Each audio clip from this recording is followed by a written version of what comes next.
Здравствуйте, в эфире «Настоящее время». С вами Наташа Мозговая, студия в Вашингтоне. Главное в программе сегодня. На подконтрольном сепаратистам отрезке российско-украинской границы очереди людей, выезжающих в Россию за продовольствием и бензином. Арктика может стать новой зоной милитаризации и соперничества между НАТО и Россией. Остановить грабеж требует азербайджанская оппозиция на многотысячных митингах протеста. Как всегда, начинаем с новостей студии в Праге. Шахида, вам слово.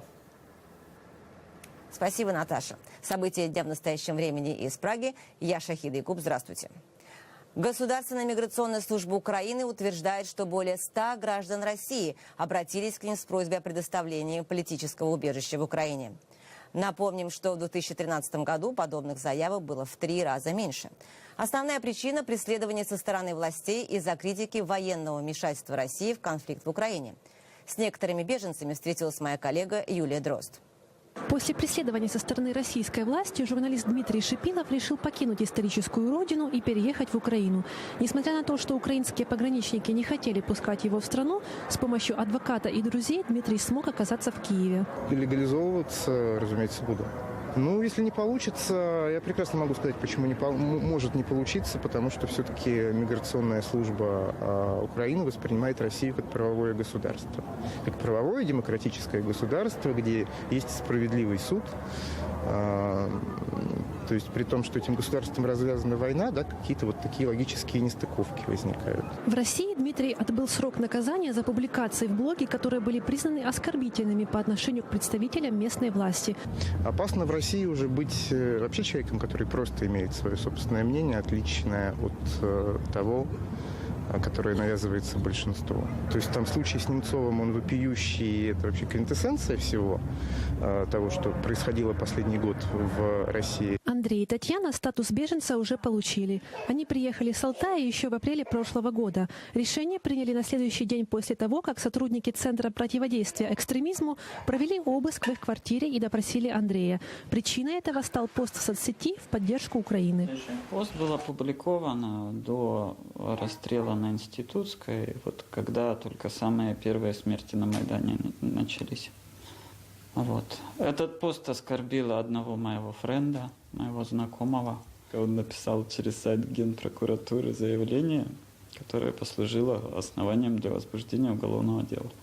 Ну, после того, как я вечером вернулся с работы, мы с женой сели и подумали и решили, что шутки кончились. С получением статуса беженца у семьи Тесленко возникли проблемы, но документы они все-таки получили благодаря помощи одного из членов правительства. В мае Андрей узнал, что выиграл грин-карт, которая предоставляет вид на жительство в Соединенных Штатах.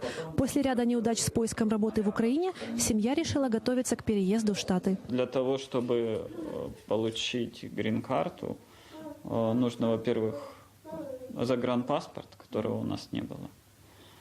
Соответственно, российский мы получить не могли, и вот мы смогли получить аналог загранпаспорта, называется проездной документ беженца, только после того, как, естественно, нас признали беженцами. Плана «Б», по словам Андрея, у них нет. Возвращаться в Россию семья не собирается. Уезжать семья планирует в мае. По словам Андрея, это возможно благодаря документам, выданным Украиной. Юлия Дрозд, «Настоящее время». С момента аннексии Крыма и начала войны на востоке Украины тысячи людей испытывают сложности с пересечением границы. На участках, захваченных сепаратистами, выстраиваются километровые очереди из людей и машин. А в Крыму, где еще год назад никакой границы не было, теперь наскоро построенные фанерные будки и люди, не понимающие, сколько времени им потребуется, чтобы оказаться в другой стране. О буднях приграничных территорий Екатерина Кочкина. С украинской стороны пограничный пропускной пункт Успенка контролируется сепаратистами из так называемой ДНР. В воскресенье в очереди на границе длиною в километр стояло несколько сотен машин и автобусов. Люди пытаются выехать в Россию за дешевым бензином, едой и лекарствами, или чтобы навестить родственников. Уже получается сутки.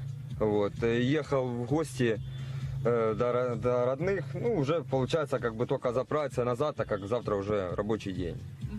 По словам людей, бензин в России стоит в 2 раза дешевле, чем в контролируемых боевиками участках Донецкой области. Стоящие в очереди винят в задержках сепаратистов, чьи машины свободно пересекают границу. Сутки. Стоим сутки. Ну что, может, бардак. Одним словом. Я побегал, посмотрел. Некоторые жители Донецкой области организуют свой небольшой бизнес. Ездят в Россию за товарами, которые потом перепродают. Говорят, что другой работы в захваченном регионе практически не осталось. А сейчас у нас в Донецкой области заниматься нечем. Работы нету, ничего нету. Вот так вот и занимаемся. В основном спим и тому подобное. Если в очереди в Успенке стоят преимущественно обычные люди, то на пропускном пункте Чонгар на границе между Украиной и Крымом задерживают грузовики с продуктами. Водители пересекают украинскую границу и остаются в буферной зоне минимум на 8 суток. Некоторые из них везут скоропортящиеся продукты. Сейчас, в связи с тем, что смежная сторона очень медленно или вообще не оформляет транспортные средства, за последние сутки мы пропустили 47 машин. За предыдущие сутки было 63 грузовых машины. Информации о том, почему это они делают, у нас нет. Нас они не информируют.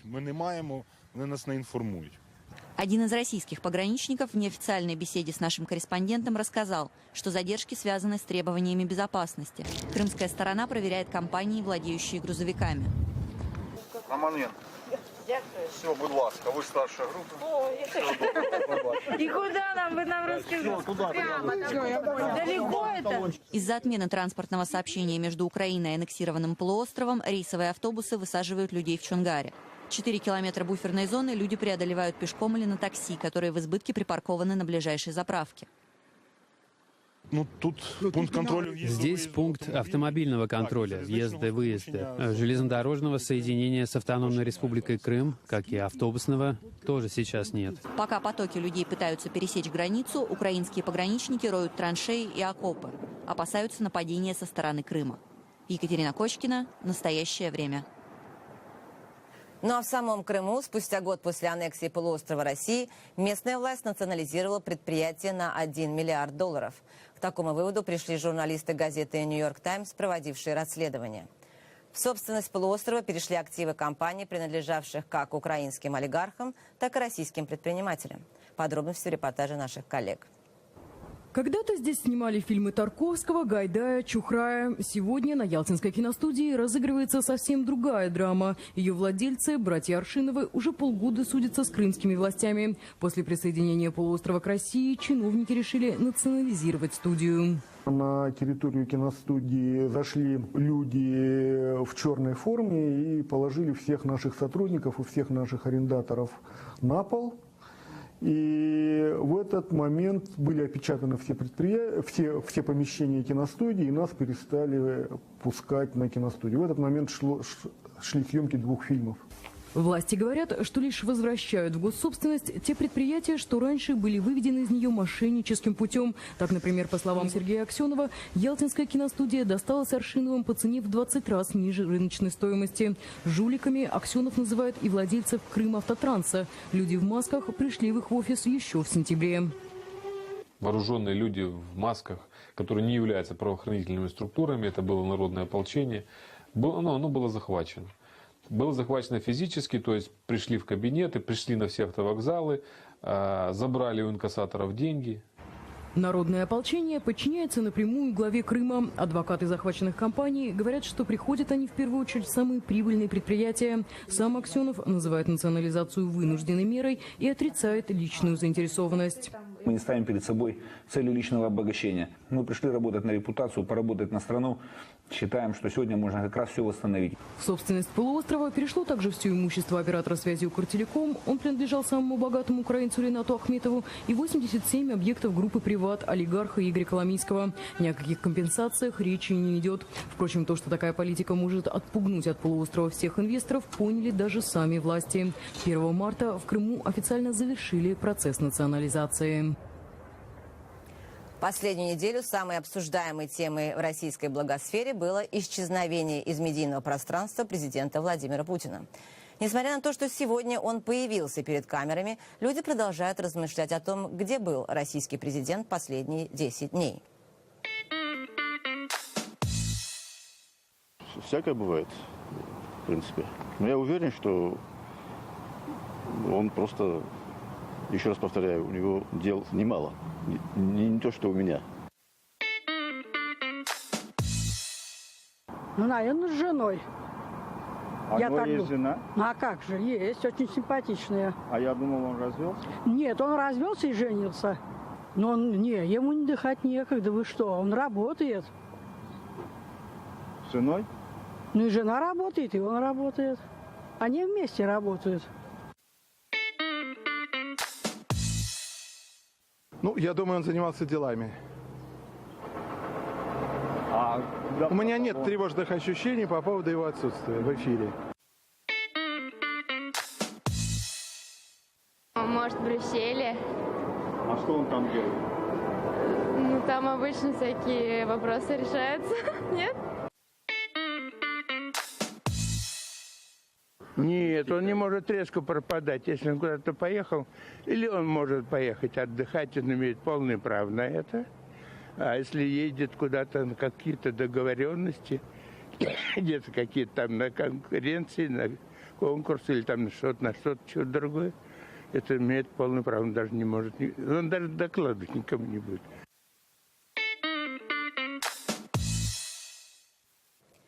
За время отсутствия Путина активисты в Киеве успели было поставить ему памятник. Эту тему продолжит Наташа. Да, Шахида, после 10-дневного перерыва с обсуждением конспирологических теорий, с возвращением российского лидера в публичное пространство вновь поднимается тот же вопрос. Изменит ли он курс в отношении Украины? И оптимистов, в общем, остается не так много. Вот мнение бывшего посла США в Украине Джона Хербста. Путин преследует в Украине очень четкую, хоть и не задекларированную цель. Он хочет дестабилизировать страну. Он бы предпочел создать в Киеве режим, который будет подвластен его воле. Но это невозможно, поскольку 80% населения Украины презирают его как агрессора. Каковым он и является. Он несет ответственность за большое количество погибших в Украине за последний год. И если он не может установить такой режим, он будет дестабилизировать страну. Потому что он не хочет, чтобы Украина преуспела в ее стремлении стать демократической страной, создать рыночную экономику и интегрироваться в Европу. Для Путина это анафема. Он не может просто завоевать страну и остаться там, но он вынужден продолжать наступление, чтобы поддерживать в Украине хаос.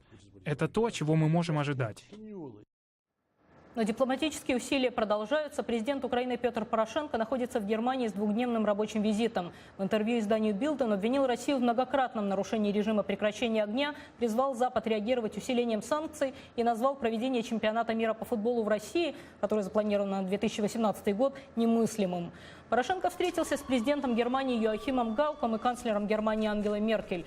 При этом, судя по высказываниям лидеров, они все же решили дать шанс заключенным в Минске соглашениям о прекращении огня Восточной Украины, поскольку, цитата Порошенко, у них нет альтернативы. А вот смогут ли договориться Порошенко и Путин? О том, как складываются отношения двух лидеров, комментарий Джеффри Манкофа, заместителя директора евразийской программы в Вашингтонском центре международных и стратегических исследований. В принципе, я бы сказал, что у Путина не очень плохие отношения с Порошенко. Порошенко остается типичным постсоветским политиком, с которой Путин знает, как делать, как работать. Хотя сейчас, конечно, их взаимоотношения очень напряженные из-за происходящих событий на Украине. Но ненависть, которая у Путина, например, к Михаилу Саакашвили, в принципе, отсутствует в отношении Порошенко. В документальном фильме об аннексии Крыма «Крым. Путь на родину», который посмотрели в воскресенье 41% россиян, Владимир Путин отметил, в числе прочего, что бездействие экс-президента Украины Виктора Януковича во время событий Майдана привело к, цитата, «тяжелым последствиям». С момента бегства Януковича в Россию было довольно очевидно, что российский лидер не слишком высоко оценил реакцию своего украинского коллеги на народное волнение. Вопрос, что Путин выигрывает от пребывания Януковича в России? Мнение Джеффри Манкофа. Конечно, это тяжело сейчас предсказать возможность возвращения Януковича к власти, но все-таки он остается картой, которой Москва может играть. Когда-то, если возможность появится. А с другой стороны, конечно, присутствие Януковича, это помогает репутацию Путина и России как надежным партнером, потому что Путин остался лояльным, несмотря на все это. И это очень хороший пример и другим лидерам, другим возможным партнерам, которые стараются как-то иметь дело с Россией. В швейцарской Лозанне проходит очередной раунд переговоров с Ираном. Эта неделя названа решающей для достижения рамочного соглашения, крайний срок которого назначен на 31 марта. Участникам приходится преодолевать не только разногласия по поводу плана по ограничению ядерной программы Тегерана, но и недоверие, вызванное письмом американских сенаторов. Напомним, 47 законодателей предупредили иранские власти, что будущий договор может быть пересмотрен после того, как президент Обама покинет Белый дом. Комментарий госсекретаря США Джона Керри, который встретился сегодня со своим иранским коллегой Джавадом Зарифом. Это было рассчитано на прямое вмешательство в переговоры. Письмо напрямую адресовано лидеру другой страны. В нем говорится: не видите переговоров с этими ребятами, мы все равно все поменяем. Что, между прочим, не только противоречит Конституции, но и ошибочно, поскольку они не могут изменить договор такого уровня. Эта информация не соответствует действительности и напрямую рассчитана на вмешательство в переговоры. И на самом деле вопрос ставится так: не ведите переговоры с ними, а ведите с 535 членами Конгресса. Это беспрецедентно. За переговорами пристально наблюдают в Израиле, где попытка премьер-министра Биньямина Нетаньяху их сорвать и последовавший за этим конфликт с американской администрацией стали одной из самых обсуждаемых тем на выборах. Выборы пройдут завтра. Последние опросы, проведенные перед голосованием, предсказывают победу левоцентристского движения «Сионистский лагерь», который планирует стать альтернативой нынешнему правому правительству. При этом правый лагерь, как говорится, продемонстрировал мускулы и организовал за 2 дня до выборов массовую демонстрацию. На ней выступил сам Нетаньяху и пообещал, что в отличие от своих политических конкурентов, он сохранит Иерусалим единым и неделимым. В апреле к Соединенным Штатам перейдет председательство в Арктическом совете. Холодная Арктика ускоренными темпами превращается в горячую точку. Ее называют возможной новой зоной милитаризации и конфронтации между НАТО и Россией. В теме разбирался Александр Панов. Бывший командующий береговой охраны США, начинавший морскую службу на Аляске, убежден, что вопрос открыт. Арктика может стать зоной международного сотрудничества. Причем не только 8 стран Арктического совета, но и для всего остального мира. Выступая в институте Брукингса, Роберт Пафф вспомнил популярный сериал «Star Trek», где в экипаже космического корабля «Энтерпрайз» были и русские, и представители Азии, и афроамериканцы. Также и в Арктике, подчеркнул адмирал, все страны могут сотрудничать в едином пуле. Из-за климатических изменений, сопровождаемых все более растущим таянием льдов, расширяются зоны, доступные для мореходства. Арктика – перспективная зона добычи энергоресурсов, но и одновременно регион, отмечает адмирал, где особенно необходимы усилия международного сообщества по сохранению климата и охране окружающей среды. А еще это и потенциальная зона военной конфронтации России и Запада. Созданные в прошлом году арктические войска Российской Федерации будут повсеместно укрепляться от Мурманска до Чукотки, заявил министр обороны Сергей Шойгу. Хотя в плане развития НАТО до 2020 года нет отдельного арктического направления, командующий объединенными силами Альянса в Европе американский генерал Филипп Бридлов заявил недавно на слушаниях в Конгрессе, что военные усилия России в этом районе не могут быть проигнорированы. Но единства здесь нет. Норвегия выступает за увеличение военного присутствия НАТО, а, например, Канада настроена скептически. Спецпредставитель ПАП убежден, что по Арктике с Россией надо договариваться и не прерывать диалог из-за Украины. Когда я сказал российскому представителю, что военная риторика вокруг Арктики не способствует сотрудничеству, он мне резонно заметил: военные люди, они мыслят и говорят по-военному.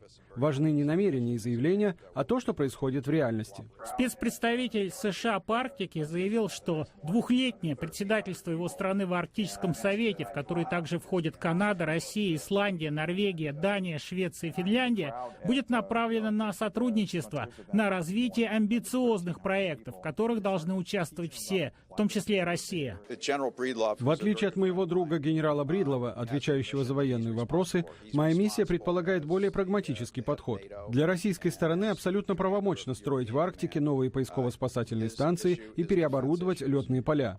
Я хочу прежде всего отделить риторику и все спокойно оценить. Мои переговоры в Москве с Владимиром Барбиным, российским представителем, могу оценить как позитивные. Мы обсудили планы в Арктическом совете, и мы открыты взаимному сотрудничеству. Александр Панов, Сергей Москалев, Дана Преображенская. Настоящее время. Вашингтон. Президент России Владимир Путин распорядился привести в полную боевую готовность Северный флот, а также отдельные соединения Западного военного округа и воздушно-десантных войск. Между тем, на Аляске прошли международные учения по подготовке военнослужащих к проведению операций в условиях Крайнего Севера. Сюжет нашего корреспондента Алексея Березина. Малый армейский вездеход – лучшее транспортное средство для Black Rapids, штат Аляска. Температура за бортом – минус 30 по Цельсию. Американские военнослужащие встречают группу международных экспертов по боевым действиям в холодных условиях из 11 стран. Температура нисходящих потоков воздуха от винта вертолета «Чинук» – минус 55. Причина, по которой эксперты даже из теплых стран забрались в такой холод – кооперация. С увеличением интереса к Арктике подготовка военнослужащих для действий при крайне низких температурах становится все более актуальной. Каждый раз, когда к нам прилетает кто-то новенький, у него одна реакция. Здесь просто морозильник. Как вообще выживаете? Это курс выживания для пилотов, который даст им возможность выжить в экстремальных условиях в случае вынужденной посадки или крушения. При таких температурах даже самые простые операции могут обернуться проблемой. Те, кто приехал на этот курс, профессионалы по ведению боевых действий в холодных и горных условиях. Им есть чем поделиться с американскими коллегами. Это великолепная система креплений. Ее можно переключать для восхождения или спуска с горы. Навыки катания на горных лыжах также очень важны. Будучи солдатом, можно оказаться в ситуации, когда они пригодятся в бою. Тренировки проходят с применением арктических палаток и снегоступов. По словам начальника штаба армии генерала Реймонда Адиерна, который прибыл на учения, такие тренировки крайне важны. Мы хотим быть уверены в том, что наш враг, неважно кто именно, понимал, где бы мы ни были или какими бы ни были тяжелые условия, мы их достанем. Из Арктики на Южный Кавказ, где в Азербайджане оппозиция вышла на митинг с требованием остановить грабеж. Далее коллеги из Праги. Спасибо, Наташа. Девальвация национальной валюты Азербайджана маната привела к падению его стоимости на 33%. Это резко ударило по карману простых жителей страны. Именно требование остановить грабеж стало главным на очередном митинге протеста азербайджанской оппозиции. Митингующие требовали от правительства принять срочные меры по предотвращению кризиса. Услышат ли власти Азербайджана призывы оппозиции? Об этом я говорила с политологом Арастуном Оруджло. Девальвация, которая произошла в Азербайджане 21 февраля, причем она настолько внезапно произошла, что буквально за 3 дня до этого власти утверждали, что никакой девальвации, даже никакой инфляции национальной валюты не будет. Но, несмотря на это, все-таки в субботний день вдруг объявили, что Центральный банк установил новый курс для национальной валюты маната по отношению к доллару. И он на 33% ниже. Естественно, это сказалось фактически на всей экономике страны, в первую очередь же на банковских депозитах населения. И кроме того, на ценах ввозимых товаров. А импорт в Азербайджане, потребительском рынке Азербайджана составляет действительно основную массу. Скорее всего, кризис созреет либо к концу апреля, к началу мая. Если к тому времени власти еще сумеют удержать ситуацию под контролем, то это произойдет уже после так называемых европейских игр, проведение которых запланировано в июне месяце. Минский парк высоких технологий, где благодаря налоговым льготам работают тысячи программистов, находится под угрозой. Минфин Беларуси предлагает не только лишить резидентов парка налоговых льгот, но и увеличить социальные выплаты с их доходов в 3 раза. Как сообщает Юлия Коцкая из Минска, специалисты уверены, что это может привести к оттоку программистов из страны. Подробности в репортаже.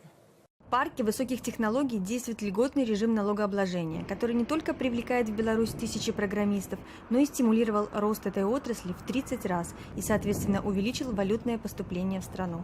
Парк, собственно, создавался для того, чтобы вырастить экспорт и чтобы программисты не уезжали. Экономический кризис и девальвация вынудили власти искать дополнительные источники дохода. В Беларуси решили перераспределить прибыль внутри страны, повысив налоговое отчисление в IT-сфере. Чем это плохо? Ну, уедут. А смысл тогда? Поднять подоходную налогу на 1% – это копейки. Если в среднем там $1500 по отрасли, зарплата в месяц, то это $15. Но вот соцстрах – это катастрофично, это сразу рост на $400-600. За Минфином стратегию на перераспределение кем-то заработанных средств избрало и Министерство связи и информатизации Беларуси. В настоящее время рассматривается вопрос взимания платежей с сервисов наподобие Skype и Viber. Skype и Viber, они сами монетизируют свои услуги. Наверное, предупреждаю вас вопрос о том, что хотят наши власти монетизировать эти услуги. Я думаю, что это не совсем логично и, более того, абсурдно. Пользователи, они изначально платят за доступ в интернет, а каким образом они им распоряжаются, это уже дело десятое. По неофициальной информации, администрации ПВТ пока удалось отстоять некоторые налоговые льготы. Однако никто не дает гарантий, что белорусское правительство не вернется к этому вопросу снова. Это «Настоящее время». Наташа, вам слово. Спасибо. Ситуация в Фергюсоне, штат Миссури, в очередной раз стала поводом для дискуссии о методах контроля над работой полиции в США. Об одной такой инициативе в видеорепортаже из Индианаполиса. Джастин Генри – один из 1500 полицейских, патрулирующих Индианаполис, где сегодня живет и работает порядка 1 миллиона человек. По долгу службы Генри сталкивается с самыми разными людьми. Иногда это не самые легкие и приятные ситуации. Шеф участка Ричард Хайт отмечает, что его сотрудники готовятся к подобным моментам и стремятся лучше узнать тех, для кого они работают. Мы стараемся познакомиться с нашими жителями еще до возникновения проблем. В этом случае, если что-то происходит, нас уже ждут и готовы принять нашу помощь. И если житель Индианаполиса подает официальную жалобу на поведение полицейского, офицер Хайт об этом узнает благодаря специальному отделению жалоб на полицию. Мы даем возможность жителям понять, что их мнение для нас важно, что они могут повлиять на ситуацию, и что полиция не может действовать только по своему усмотрению. Лора Уайт возглавляет в полицейском участке Индианаполиса совет, отвечающий за жалобы на сотрудников правоохранительных органов. Среди 8 членов этого совета есть 3 полицейских, однако они не обладают правом голоса. Процесс подачи жалоб на полицию Индианаполиса был разработан еще 25 лет назад. По результатам проверки, проведенной в 2012 году независимой фирмой, в процессе подачи жалоб были выявлены серьезные проблемы. Лора Уайт приняла свой пост после этого аудита. Она считает, что результаты проверки достоверно отражают ситуацию. Когда начинаешь учитывать мнение населения, то получаешь возможность взглянуть на ситуацию со стороны и принять меры для расследования инцидента. Постоянно. Кэмерон Макелхини, бывший член Совета по рассмотрению жалоб гражданского населения в отношении полиции Индианаполиса, сегодня возглавляет Национальную ассоциацию гражданского наблюдения за полицией. Я полагаю, что инцидент в Фергюсоне и другие подобные случаи дали понять не только полиции, но и местным лидерам, включая городские и районные власти, что мы должны что-то делать, что мы можем предпринять ряд мер для предотвращения повторения подобных трагических случаев. В исследовании, проведенном в 2013 году Университетом Калифорнии, отмечается, что более 100 участков полиции в крупных городах США организовали соответствующий отдел жалоб. Подобное бюро существует и в Нью-Йорке. В городе Фергюсон в прошлом сентябре были начаты переговоры по его организации. Завтра ирландцы, сочувствующие, отмечают День Святого Патрика, святого и покровителя Ирландии. Во многих городах мира в минувшие выходные уже прошли праздничные парады. В 1737 году самый первый парад в День Святого Патрика организовали в Бостоне ирландские иммигранты. Если уж мы заговорили об истории, Святой Патрик, в общем, не родился в Ирландии, никогда не носил зеленую одежду, но история, традиции традициями. Люди все равно будут надевать в этот день праздник зеленое, украшать себя трилистниками и пить пиво. На этом наша программа подошла к концу. Мы благодарим коллег в Праге и прощаемся с вами до завтра. До свидания, Шахид. Мы благодарим коллег в Вашингтоне и всех наших зрителей. Смотрите нас в социальных сетях и в эфире своих национальных телеканалов. Настоящее время вновь наступит уже завтра. Я Шахида Якуб. Всего доброго. До свидания.